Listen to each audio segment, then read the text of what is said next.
सलाम अर्ज करता हूँ आपको सबको, सलामती के लिए दुआ करता हूँ। खुदा आपको बरकत दे, आपके हालात के मुताबिक आप पर फजल नाजिल करे, आपको उसकी तरफ से मदद हासिल हो, आपको उसकी हुजूरी का एहसास हो, आपको लगे कि खुदावंद मेरे साथ है। जैसे कि दाऊद ने, खुदा के बंदे ने कहा है ज़बूर 23 में, चाहे मौत के साए की वादी में से मेरा गुजर हो, मैं किसी बला से नहीं डरूंगा।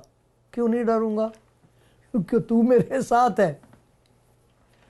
खुदा आपको ऐसा फजल दे दे कि जहाँ भी आप हैं, जिस हालत में भी हैं, कलाम को सुनने से उसकी ऐसी तासीर हो, आपको लगे कि मैं अकेली नहीं हूँ, मैं अकेला नहीं हूँ, खुदावंद मेरे साथ है। हाँ, खुदावंद आपके साथ है।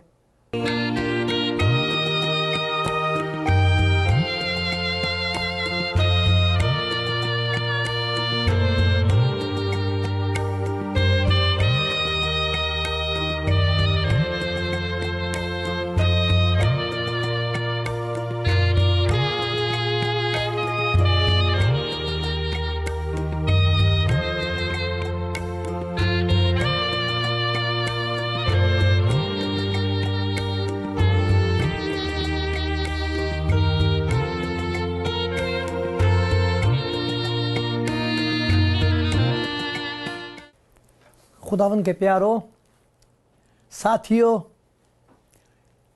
हम सब हम सफ़र हैं। खुदावंद हमारा हमराह है, हमारे साथ है, और खुदा चाहता है कि हम खुदावंद में मसरूर रहें। खुदावंद चाहता है कि हम उसमें मजबूत रहें, और खुदावंद ये भी चाहता है कि हम मोहतात रहें, एहतियात रखें, होशियार रहें। ये कहाँ लिखा है? क्यों रहें मोहतात, क्यों होशियार और जागते क्यों रहें? देखो मैं आपको पढ़ के, पहला पतरस और उसका 5वां बाब है। पहला पतरस 5वां बाब है, और उसमें एक बड़ी ऐसी बात लिखी हुई जिसके लिए हमको बहुत मोहतात, होशियार रहना चाहिए, एहतियात करनी चाहिए, चौकस रहना चाहिए, तैयार रहना चाहिए, मजबूत रहना चाहिए। वो क्या है लिखा हुआ यहाँ पर? तुम ईमान में मजबूत होकर और ये जानकर उसका मुकाबला करो। किसका? 8वें आयत में, तुम होशियार और बेदार रहो। तुम्हारा मुखालिफ इब्लीस गरजने वाले शेर बबर की तरह ढूंढता फिरता है कि किसको फाड़ खाए। इसलिए तुम ईमान में मजबूत होकर और ये जानकर उसका मुकाबला करो कि तुम्हारे भाई जो दुनिया में हैं ऐसे ही दुख उठा रहे हैं।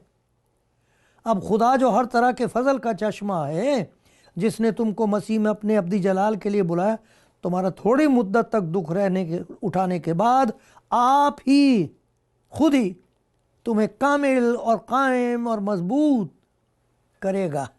अब्दुल्लाबाद उसी की सल्तनत रही, तो खुदावंद करेगा।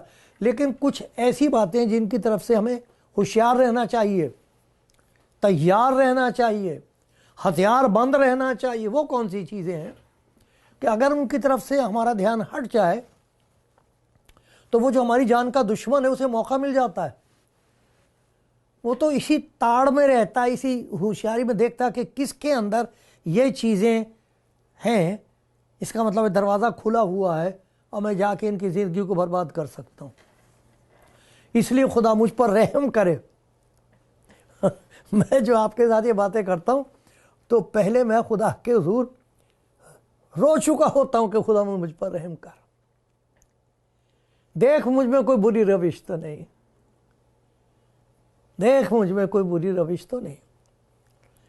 क्योंकि गुनाह कहीं भी है वो बढ़ेगा। लिखा गुनाह जब बढ़ चुका तो मौत पैदा करता है। शैतान ढूंढता फिरता है कि इसको फाड़ खाए। तुम्हारा दुश्मन इब्लीस।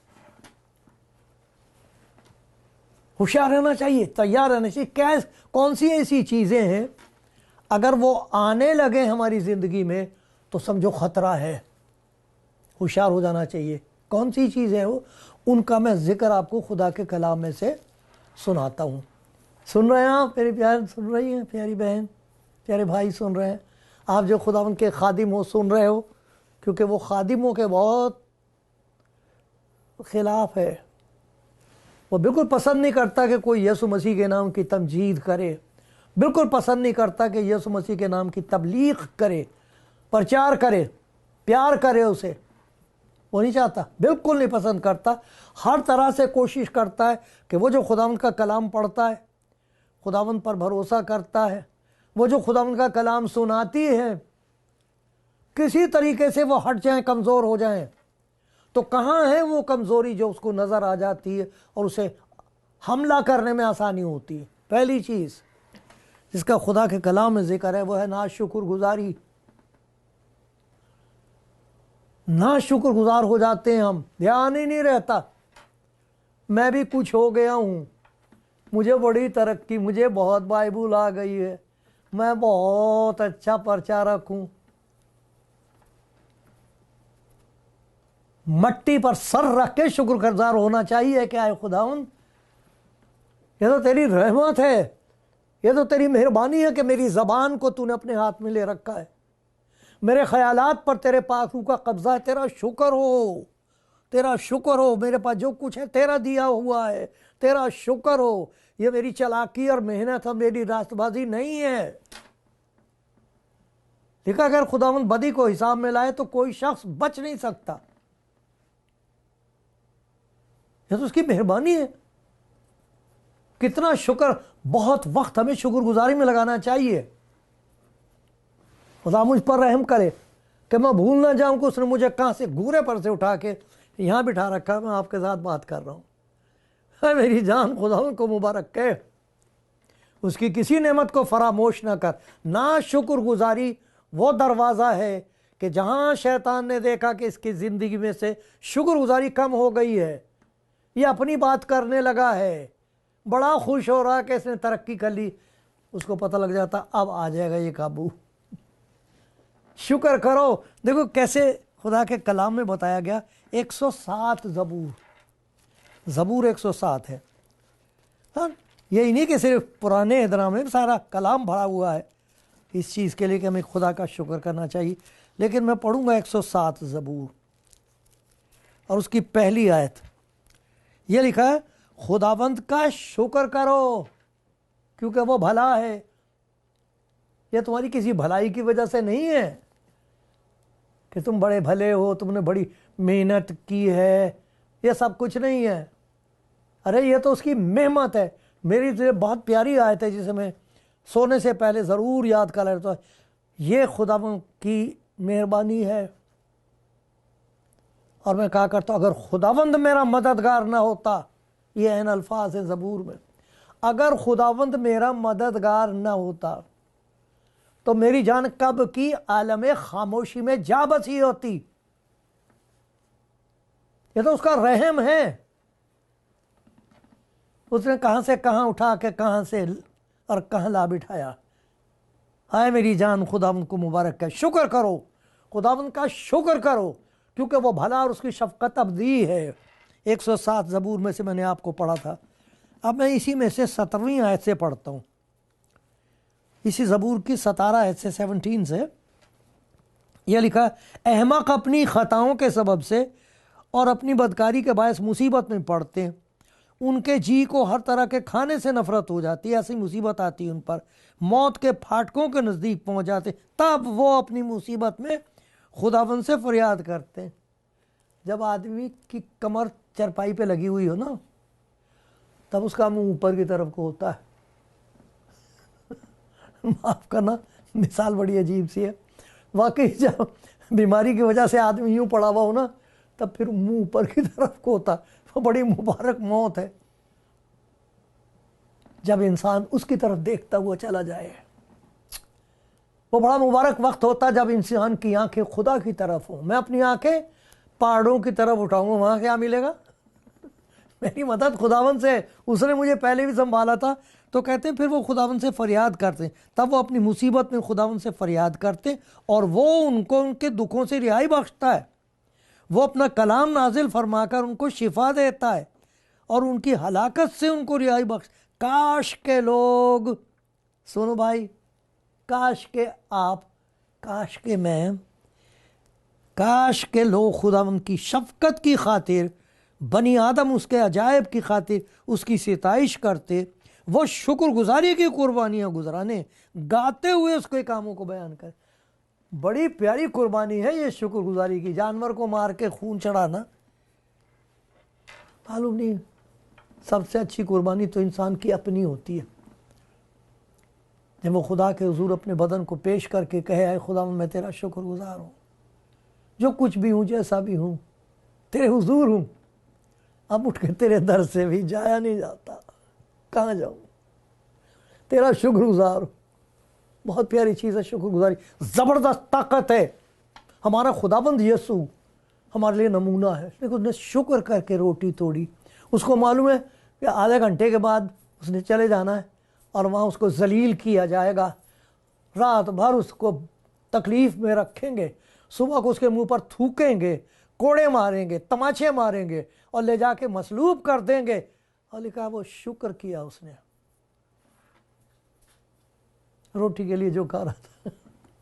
5 रोटियां 2 मछलियां, हजारों की तादाद में लोग बैठे, लिखा उसने रोटी ली और शुक्र करके उनको बांटना शुरू कर दिया। 5 रोटी के लिए इतने लोग। उसे ये नहीं दिखाई दे रहा लोग कितने हैं, उसे यही दिखाई दे रहा मेरे बाप के पास बहुत कुछ है। शुक्रगुजारी जबरदस्त ताकत है मेरे प्यारे भाई। शुक्र करो, शुक्र करो, शुक्र करो। इसीलिए ज़बूर 34 में मुझे बहुत अच्छा लगता है। मैं हर वक्त खुदा उनको मुबारक कहूँगा, हर वक्त उसकी सिताइश हमेशा मेरी ज़बान पर रहेगी। पौलुस रसूल बताता कि दुआ दुआ नहीं है बगैर शुक्रगुजारी के। फिलिपियों में लिखा हुआ 4 बाब 7वें, खुदावंद में हर वक्त खुश रहो। फिर कहता हूँ खुश रहो, तुम्हारी नरम मिजाजी सब आदमियों पर जाहिर हो।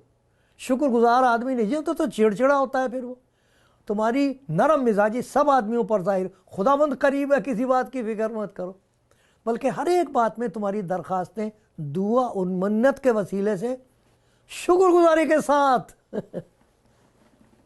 शुक्रगुजारी के साथ। कई दफ़ा ऐसा होता है कि उड़द और चने की दाल बड़ी अच्छी होती, लेकिन जब उसमें असली घी का बघार लग जाए, खा के तबीयत 25 हो जाती है। इसी तरह दुआ में जहाँ शुक्रगुजारी नहीं है वो बात नहीं बनती, लेकिन जहाँ शुक्रगुजारी हो, शुक्रगुजारी की खुशबू हो उस मुनाजात में, उस मिन्नत में शुक्रगुजारी की खुशबू हो, तो वो खुदा के हुजूर पहुँचती है।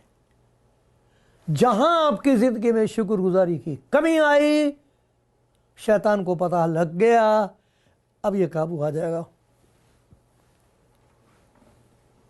एक और चीज़ है जिसका ख्याल रखना चाहिए, अगर वो ज़िंदगी में आ गई तो शैतान को पूरा मौका मिल जाएगा, दरवाज़ा खुला नजर है। वो है नापाकी।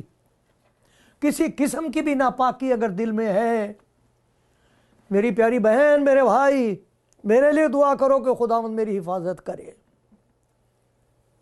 एक दूसरे के लिए दुआ करो, अपना ख्याल रखो। आपको मालूम है कि क्या नापाक है और क्या पाक है, आप जानते हो। आपके पास खुदा का कलाम है, आपके पास खुदा का पाक रूह है, वो बता देगा आपको मेरी बेटी ये ठीक नहीं है। तुम मत डर, क्योंकि मैं तेरे साथ हूं, मैं तेरा खुदा हूं, मैं तुझे सलाह दूंगा, मैं बता दूंगा। यसाया में एक जगह लिखा, जब तू दहने या माए मुड़ना चाहे, पता ना लगे इधर जाऊं कि इधर जाऊं, तो लिखा अपने कान के पीछे से आवाज़ सुनाई देगी तुझे। राह यही है। देख तो इस पर से खुदावंद गुजरा है, अरे देख तो उसके कदमों की खुशबू सूंघ। इधर से गया है वो, लेकिन अपने कान के पीछे से तुझे आवाज़ सुनाई देगी, राह यही है, इसी पर चल, इधर मत जाना। क्योंकि जहां जिंदगी में गुनाह आया, सारे नबियों की जिंदगी तो देख लो कैसे खुदा ने उनको सरफराज किया। एक ऐसा वक्त आया है जब उन्हें खुदा के हुजूर से ऐसा लगा जैसे जुदाई आ गई है। समसून की कहानी पढ़ लो खुदा के कलाम में, खुदा के बंदे दाऊद की कहानी पढ़ लो, खुदा के बंदे और बहुत सारे बंदे हैं, उनकी गवाहियां सुन लो, पता लग जाएगा गुनाह जहां अंदर आया है शैतान उसके साथ आया है। अपने दिल की खूब हिफाजत कर, जिंदगी का सरचश्मा यही है। अरे दिल पर और ख्यालात पर खुदा के पाक रूह का कब्जा रहना चाहिए, नहीं तो बचाव नहीं हो सकता। देखो आपको सुनाता हूँ, यशायाह नबी की किताब का 59वां बाब है, 60 से पहले एक 59वां बाब, पहले बाब में भी है, इसी बात का जिक्र है। देखो यशायाह नबी की किताब उसका पहला बाब, उसमें से पढ़ता हूँ।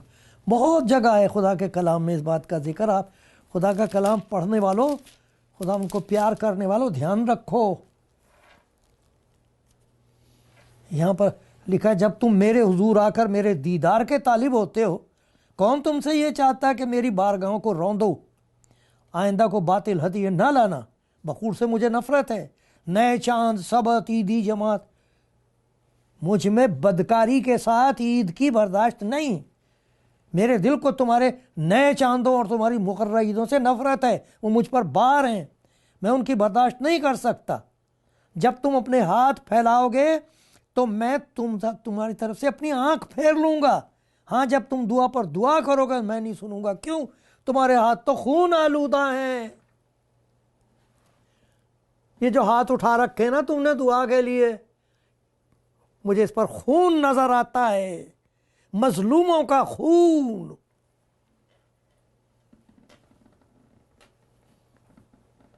इसीलिए खुदा का बंदा दाऊद 51वां ज़बूर पढ़ो, कैसे उसने तौबा की है, मिन्नत की है, खुदा मुझे धो, मेरे अंदर पाक दिल पैदा कर।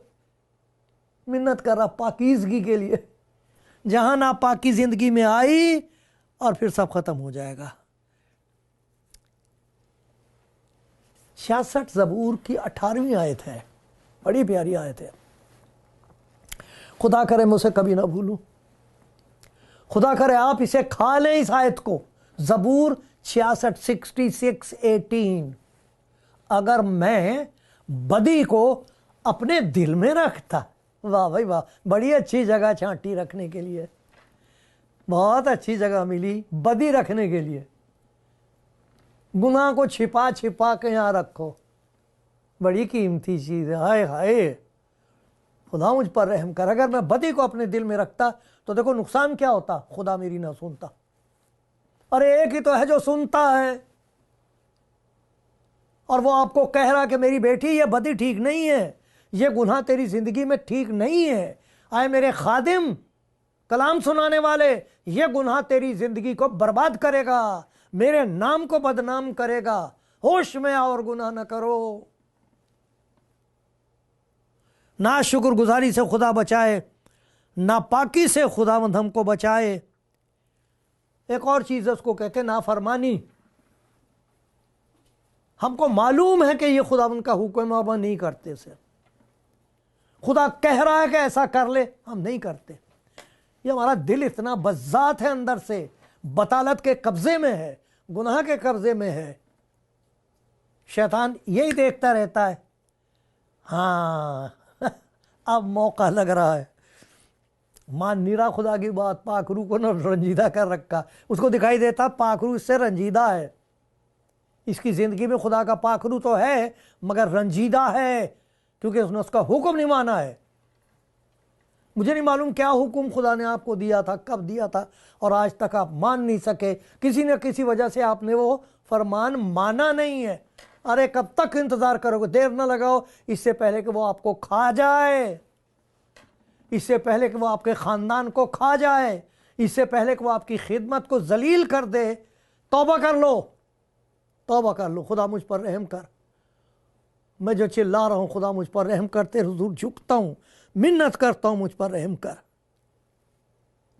प्यारी बहन, सुना आपने प्यारे भाई, सुना आपने। मैं मिन्नत करता हूँ, देखो कोई ऐसी चीज़ है जो खुदावंद आपको दिखा रहा है और आप मानने को तैयार नहीं हो। कितनी देर हुई है खुदावंद ने आपसे कहा था मेरी बेटी ऐसा कर ले, मेरे बेटे ऐसा कर ले, आप नहीं कर पा रहे। होश में आओ और गुनाह न करो, होश में आओ। किसी किस्म की नाफरमानी, पाखरू को रंजीदा न करो,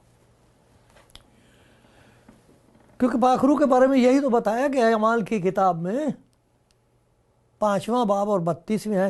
रूहुल कुद्स उनको बख्शा जाता है जो खुदा का हुक्म मानते हैं, और जहां नाफरमानी आई वहां जुदाई आई। इसीलिए पौलुस रसूल कहता मुझसे दूर ना रहे, अरे खुदा मुझसे दूर ना रहे, क्योंकि मुसीबत करीब है। होश में आओ, शैतान को मौका ना मिल जाए। नाशुक्रगुजारी से बचे रहो, नाफरमानी से बचे रहो। एक और चीज है जिसको कहते हैं नाराजगी। मत्ती की इंजील में से मैं आपको पढ़ के सुनाता हूं ये बात, और कई दफा आप दूसरी और भी जगह से सुनते हैं, लोग बताते हैं इस बात को, लेकिन ये देखो क्या लिखा है। ये 5वां बाब है,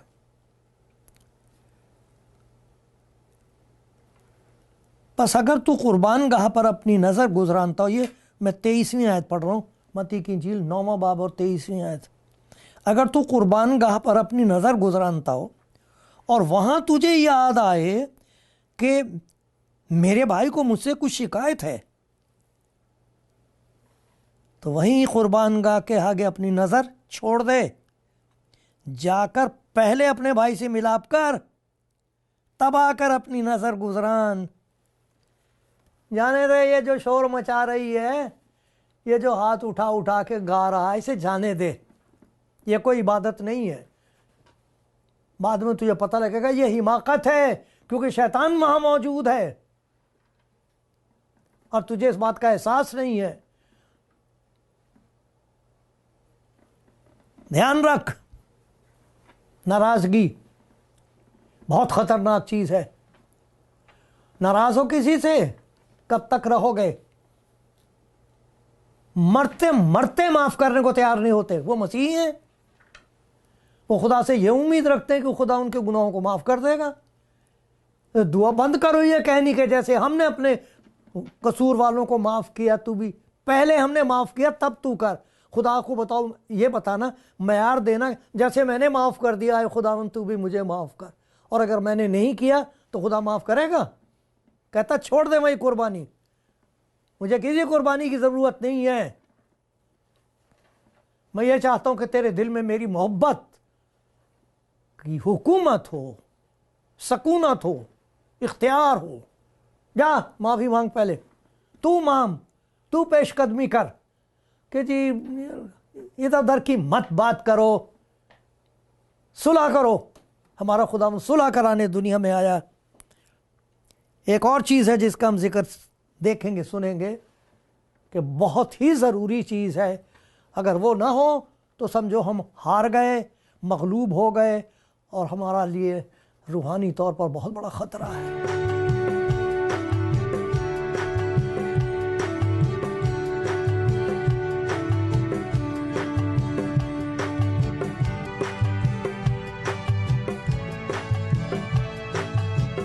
खुदावंद हम पर रहम करे, खुदावंद मुझ पर रहम करे कि जो बातें हम सुन रहे हैं हम उन बातों पर ध्यान दें और चौकस हो जाएं, जाग जाएं, होशियार हो जाएं। वरना खुदा का कलाम ये कहता है कि तुम्हारी जान का एक दुश्मन है, इब्लीस, शेर बबर की तरह ढूंढता फिरता कि किसको फाड़ खाए।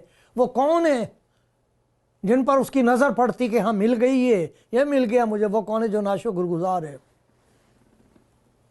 वो कौन है? वो है जिसकी ज़िंदगी में नापाकी है और उसे छोड़ना नहीं चाहता, इकरार नहीं करना मांगता, माफ़ी नहीं मांगना मांगता, तौबा नहीं करने को तैयार। शैतान कहता ये मेरा है, ये मेरी है।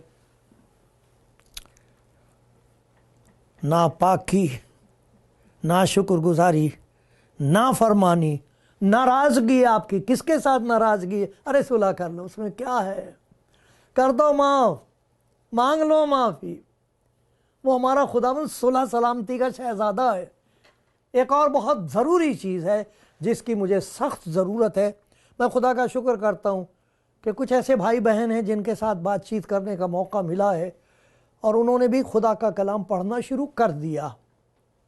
क्योंकि हमको जो सुनाया जाता बस वही होता, पढ़ते नहीं है। बाइबल रखी हुई है, पढ़ते नहीं है, वक्त नहीं है हमारे पास, बाइबल पढ़ने के लिए वक्त नहीं है और बाकी सारी चीज़ों के लिए वक्त है। इसलिए मरकस की इंजील का 12वां बाब और 24वीं आयत में यह लिखा, क्या तुम सब इसी सबब से गुमराह नहीं हो क्योंकि ना किताब मुकद्दस को जानते हो ना उसकी कुदरत को। ये जो नावाकफियत है कलाम से, कई दफ़ा मुझसे बात करते हैं, खुदा उन सबको बरकत, कि भाई साहब ऐसे ऐसे। मैंने कहा भैया कहाँ पढ़ा आपने? तो बाइबल में है पादी साहब। मैंने कहा कहाँ है? उन्हें पता ही कोई नहीं। और जो कुछ वो कह रहे हैं वो भी गलत है, इक़्तिबास गलत है, वैसा है भी नहीं लिखा हुआ। मैंने कहा मेरे प्यारे भाई ला, मैं बाइबल में से पढ़ के सुनाता हूँ क्या लिखा है, और बड़ा अच्छा होगा अगर आप पढ़ना शुरू कर दो खुदा के कलाम को, वरना हमारे पास बचाव का कोई तरीका है ही नहीं। खुदा के कलाम के मुताबिक यशुआ नबी की एक किताब में से आपको पढ़ के सुनाता हूँ, छोटी सी बात। यशुआ नबी की किताब, उसका पहला बाब है।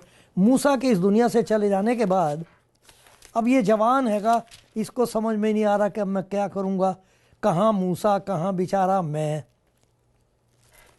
क्या करूँगा। तो उसको खुदावंद ने अपने आप ही उससे बातचीत की है और उसको समझाया कि तू ऐसा कर ले। देखो कैसी जी बात है मेरी बाइबल में भी यशुआ, ये है, मिल गया। यहाँ लिखा है शरीयत की ये किताब, लिखा तू मजबूत हो, निहायत दलेर हो जाए, इख्तियात रख। ये 7वीं आयत से पढ़ रहा हूँ।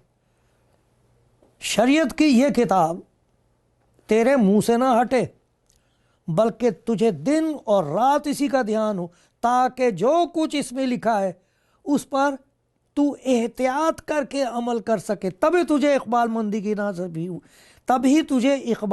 की राह नसीब होगी और तू खूब कामयाब होगा। खूब कामयाब होगा कैसे? अरे खुदा का कलाम खा, झूठी कसमें मत खा, कलाम खा। तेरे मुंह की शरीयत मेरे लिए सोने चांदी के हजारों सिक्कों से बेहतर है। शैतान को मौका नहीं मिलना चाहिए। ना शुक्रगुजारी, ना पाकी, ना फरमानी, नाराजगी और ना वाकफियत कलाम। हाय खुदावंद अपने लोगों को बरकत दे कि हम तेरे कलाम के आशिक हो जाएं।